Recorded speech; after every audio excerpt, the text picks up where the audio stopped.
Hi Anna. Oh hi. What's wrong? Well, I start learning Arabic language. That's great. Yeah, but it is too much difficult and complex language. I can't understanding any things. You try mental base for learning Arabic. Mental base. What it is? It is a new technique for teaching Arabic that's called Al-Qaidat al-Dihniya.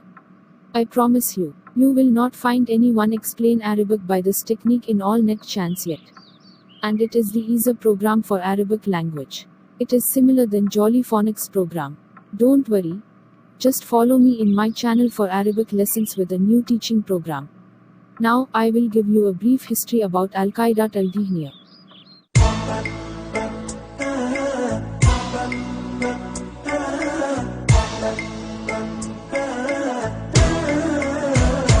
Al-Qaidat al-Dihniya, that's mean mental base on Arabic language. It is a new program for easily teaching alphabets. It is similar to the Jolly Phonics program with some development that make it suitable for Arabic language. This program create a sign language that links between the articulation of sound and character drawing.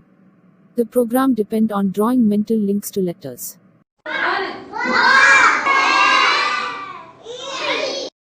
The program was distinguished by creating easy font, based on 2 lines of writing and combining several different fonts.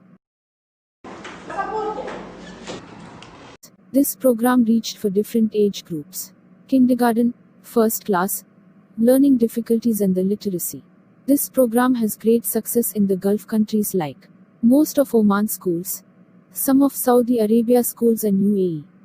Also, has success in Egypt, Iraq and Sudan. It won some of local awards like the first place at the level of North Albertina in educational initiatives. Also, the third place at the level of the Ministry of Education in Oman. I will explain all Arabic alphabets by the mental base program, with stories, sounds, actions and songs. Wait for my Arabic lessons. Don't forget to subscribe, like and share the videos to your families and friends. Thank you dear. I'll waiting for your Arabic lessons.